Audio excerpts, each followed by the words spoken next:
You don't hold down a decent job. You're violent towards women, and yet you're a wimp when it comes to standing in front of me. You are a disappointment as a Black man. You are a disappointment as a man, period. Again, surely your mother is disappointed in you. I stood by you for years. Years when you told me you didn't have nobody else. You were going through stuff. I was there for you. And you put me through so much mentally, physically.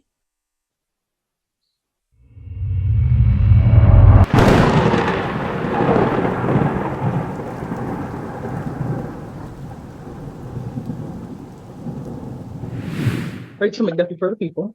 And good morning, Your Honor. Assistant Public Defender Chinazi Kyriakin-Ruli on behalf of Mr. Jamil Forbes. Mr. Forbes, could you state your name for the record, please?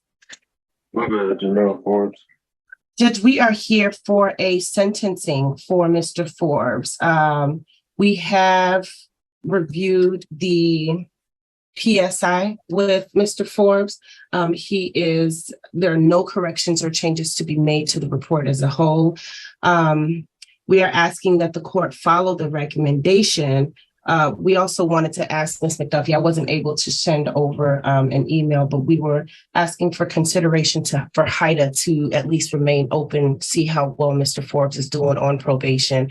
I know that probation was concerned about the ability to successfully complete it, but we're asking that if he is able to do well on probation, that HIDA be considered at that time. I can't really address that now because number one, I'm not in favor of it based on what I know at this point. And two, the request is to consider that at the end of this essentially. So I guess we can revisit it then, but that's the only answer I can give you now is that it's not looking very good. But per your request, we can look at that once he has shown something for me to consider. Anything else from you, Ms. Kyriakin? Not at this time, Your Honor. We're just asking that the court follow the recommendation. I'm not likely to do that. Do you have Ms. McDuffie? Yes, Your Honor. So one thing, Mr. Flake is present, and I believe he would like to make a statement. I'm going to let him pretty much take the wheel with respect to those representations to the court. I just wanted to point out one thing because I'm not sure if it was something that was listed in the report or obvious from the circumstances, but the context of this offense. I appreciate that the recommendation includes domestic violence programming because that is the context of this event. What happened is that Mr. Forbes was convicted on a domestic violence related charge with Mr. Flake's daughter on July 20th of 22 in a 14A1 district court. Apparently upset about that conviction. He was scheduled for sentencing in September, and this offense happened right in the middle of that in August of 22. Right in between that conviction and that sentencing time. So this message is somewhat retaliatory, I guess, in that context. So I appreciate the fact that even though it wasn't obvious in these circumstances that programming was ordered, because I think it's definitely necessary. With that, Mr. Flake is present to speak. Mr. Flake, you may proceed, sir. There's a great level of disappointment when it comes to dealing with Jamil here. You've been shown to be violent. You've been shown to be arrogant. You've also, the fact that you even showed up in this courtroom with a hoodie on, trying to look like some kind of thug or miscreant, is disturbing. You literally sat up here, sent me a picture and told me that I must be disappointed as a father, disappointed in my daughter. My daughter, I've never been more proud of. My daughter is strong. My daughter is competent. You rode my daughter's coattails. My daughter is a model. My daughter works hard. My daughter has pulled down an associate's degree. My daughter was dual enrolled. My daughter is a bright, shining light, a source of pride for me. Now, since you want to sit up here and try to talk about my disappointment, how does your mom feel about you right now? How does your stepfather feel? Your dad didn't even want anything to do with you. You don't hold down a decent job. You're violent towards women, and yet you're a wimp when it comes to standing in front of me. You are a disappointment as a Black man. You are a disappointment as a man, period. Again, surely your mother is disappointed in you. You're no good example to your siblings. You've run around and dragged this thing out forever, trying to avoid even being held accountable. You can't even proclaim yourself Your Honor, guilty if I may. in court. No, you may not. Okay. You put in a plea of nolo contendere because you can't even stand up and be accountable for your own actions. Trying to tell me what a man is, you're less than. You tried to break my daughter. You tried to humiliate me by sending me those pictures. You had no right to do that to my daughter, and you were dead wrong for trying to do that to me. Not only am I disappointed, I'm angry. I really don't feel that 6 months is enough, but it is a start. I've literally reached out and tried to help you as one Black man to another. And you do this. It's like slapping me. It's like spitting in my face. I hope that you do indeed get the help that you need. The next person you offend might not be as gracious as I am. The next time you offend, this court might just not be as merciful. But I hope you take the time and realize that this kind of stuff will not be tolerated anymore. I'm disgusted by you. On top of that, honestly, I just don't like you anymore. I had bad feelings about you when you first entered my daughter's life. And this is known by her whole family. And you did nothing but prove me right. Every sneaky backhanded tactic you have ever pulled, every narcissistic behavioral trait you've shown, and you had the nerve to lay hands on my baby. Under normal circumstances, you wouldn't be walking the living right now, man. You don't deserve a woman like my daughter. You don't deserve your freedom for the actions that you rendered out here. I really have nothing more to say to you than you are just nothing but a waste of time and space, man. I hope this court does with you to the full extent. And that's my baby right there. That's my baby. Still standing. And I am proud of you for being here today. Very much so. You are a strong, resilient, young Black woman. And please do not look at his actions as the thing that Black men do. We are better. I hope that I've been a good example. I know that your grandfather has been. We are better than this man. We are. And as the future unfolds, I just hope that you're able to conquer these issues that you had to deal with. I've seen you be strong, moving past your anxiety, moving past your depression, and still being a productive person in society. I am proud of you, Tajane. Thank you. And let's make Am these I moves allowed to speak? if Yes, you as want soon to. as your dad is done. Yes. The floor is yours, Tajane. Handle this and let's get this behind us. Go ahead. As my dad also said, I'm sorry, it's kind of hard for me. I have absolutely nothing but love. And it's the fact that you could turn around and do something like that, despite everything that we've been through, And at the end of the day, I don't really have too much to say because as he would constantly tell me, he doesn't care about my feelings or he doesn't really care what I have to say. I just don't feel that 6 months is enough time. And I would really like for him to do the domestic violence classes and for him to do the anger management as well. And it's I'm sorry. You got this, Nate. Take your time.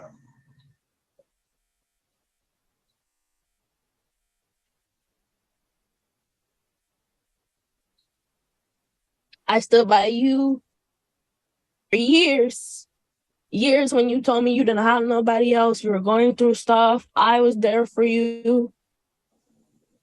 And you put me through so much. so much mentally, physically.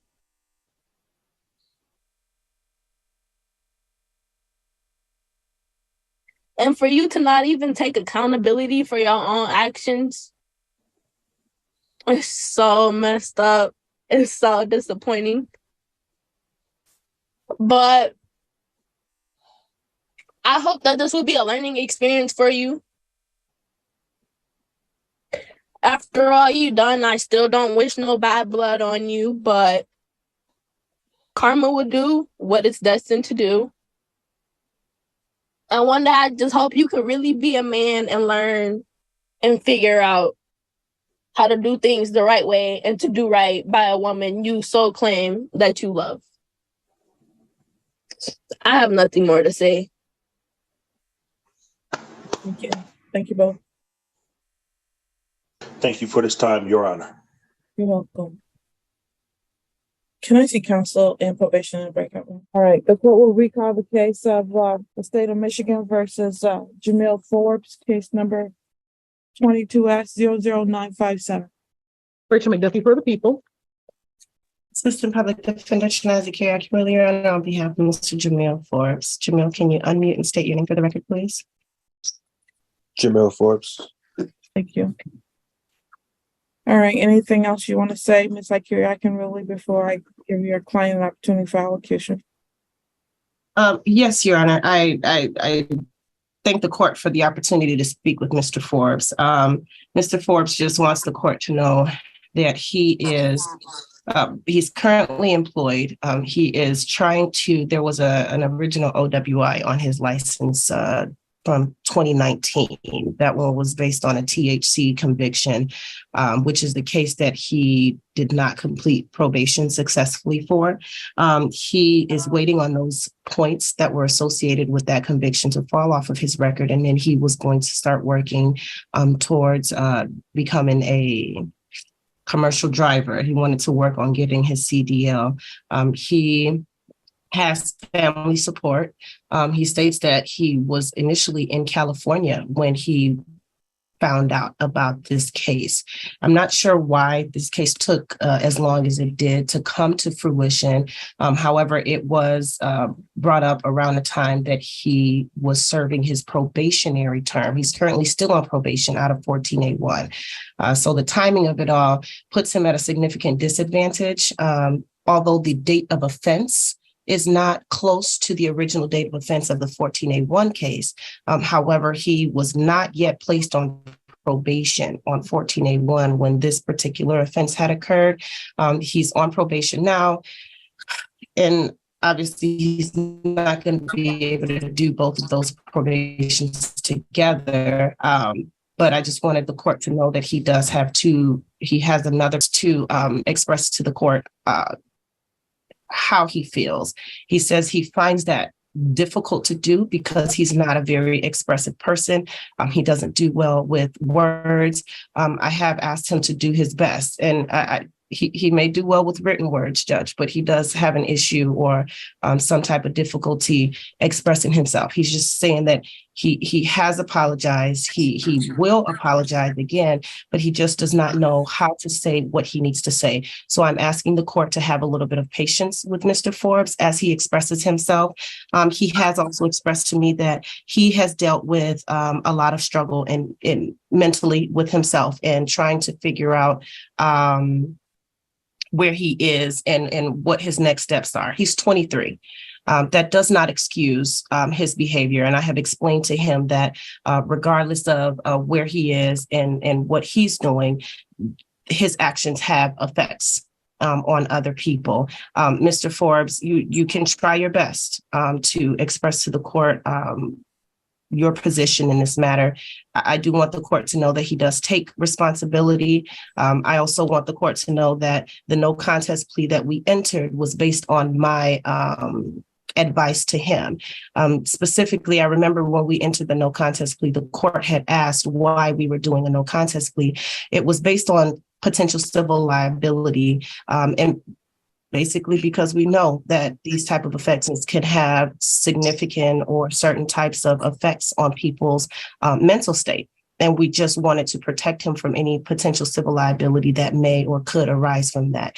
So it was not because he did not want to take accountability, nor was it because he was too afraid to say what it is that he did. It was just based on those particular reasons. Mr. Forbes, you can go ahead when the court allows you. If I may interject. Sir, unfortunately, you can't interject right now. No, sir. Mr. Forbes, Yes. what would you like to say, sir?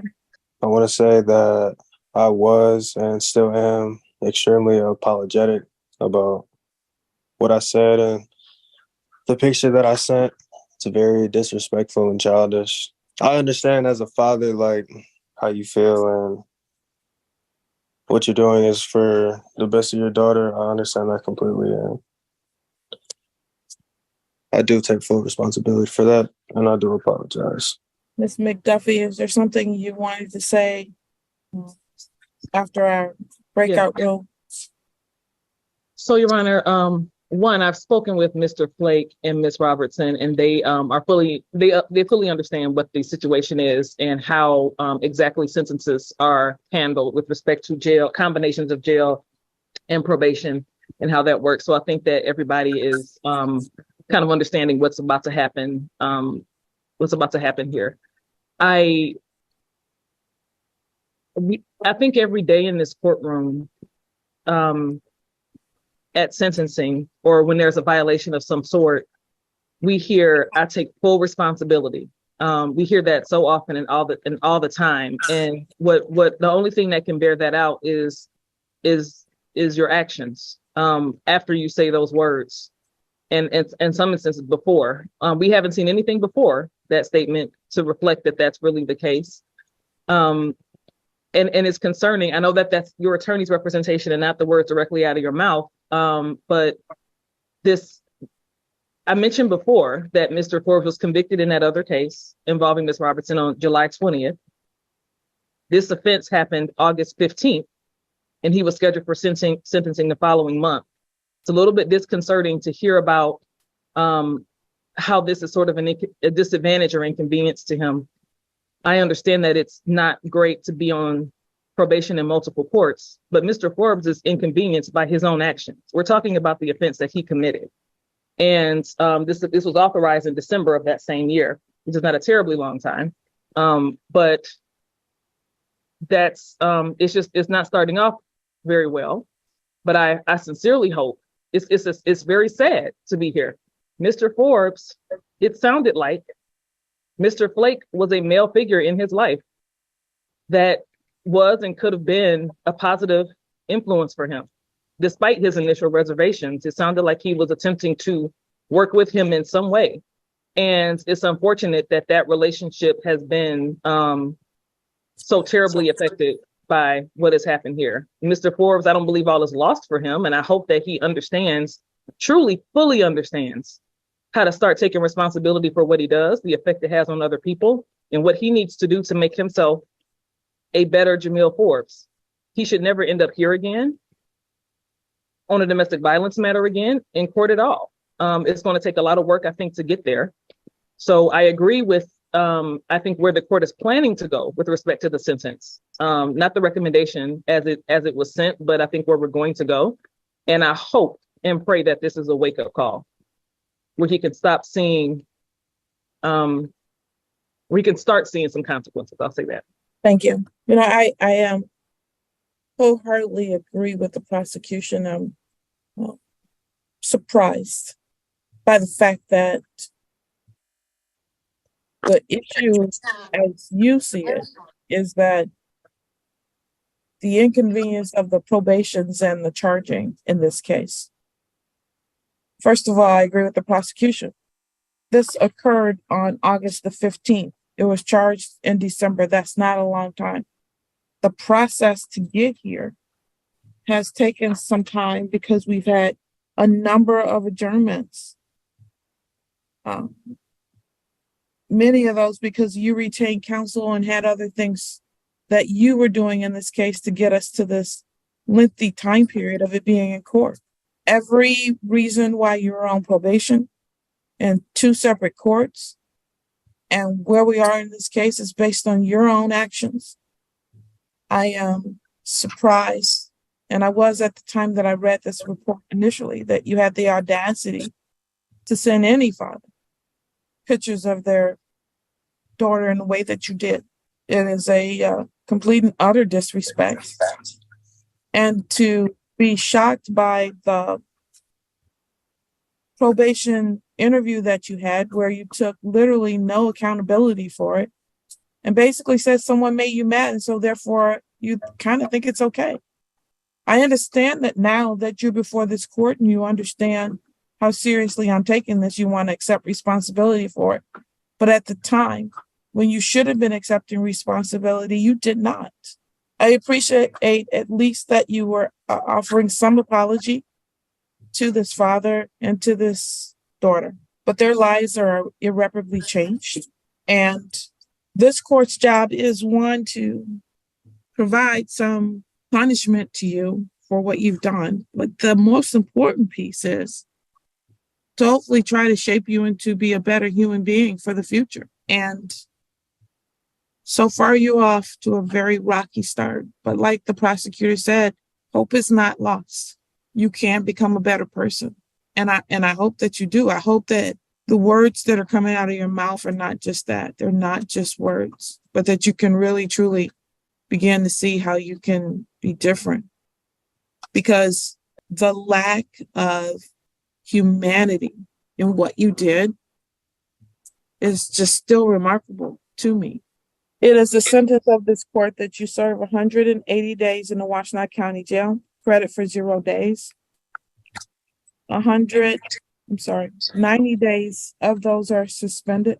You are to serve 90 days in the Washtenaw County Jail. You are to then be on probation for 12 months. Fines and court costs in this case for a total of $425. You then meet with probation when and where directed, including any and all home visits, weekly phone reports, and probation group meetings. You attend and complete the ABR domestic violence assessment and follow all recommendations. You're restricted from having any alcoholic beverages in your home. You're to submit to and pay and be responsible for random drug and alcohol tests. Provide monthly verification of compliance. All of these conditions, and do that online. You'd attend court reviews as ordered and make earnest efforts to maintain legitimate employment. You are restrained from harassing, stalking, threatening, or otherwise engaging in conduct that would place Calvin Flake Jr. or Tajane Robertson in reasonable fear of bodily injury. No assaultive or threatening behavior towards either one of them. No contact with either one of them in any way, shape, or form. No going to their residence, place of employment. Use or possession of alcohol, marijuana, illegal drugs, or other drug paraphernalia. No use or possession of any firearm components, ammunition, or other dangerous weapons, and no being in the company of anyone using them. I'm going to do a review in 60 days to see where you are. You should be hopefully coming to the end of your term in the Washtenaw County Jail at that point. What do you? I just wanted to clarify. I'm sorry. I thought I heard you say 12. Is that 18 months as we talked about in the? I'm sorry, 18 months in the 18 months on probation. Judge, I'm sorry, I didn't hear that. You said 18 months on probation? Yeah. Okay. That's what we said in the breakout room, 18 months. And when is your client turning himself into the jail? Mr. Forbes. Miss Akiri, I can really you in the breakout room. I did ask him that, Your Honor. He wasn't able to give me an answer at that time. I do apologize. Jamil, the court needs to know when you can turn yourself in. Next month. Right. No. Yeah, all right. Well, Mr. Forbes, you need to turn yourself into the jail no later than Friday morning at 8 a.m. When is that? Tomorrow. Yes. So if you don't turn yourself in tomorrow morning, a bench warrant will issue for your arrest.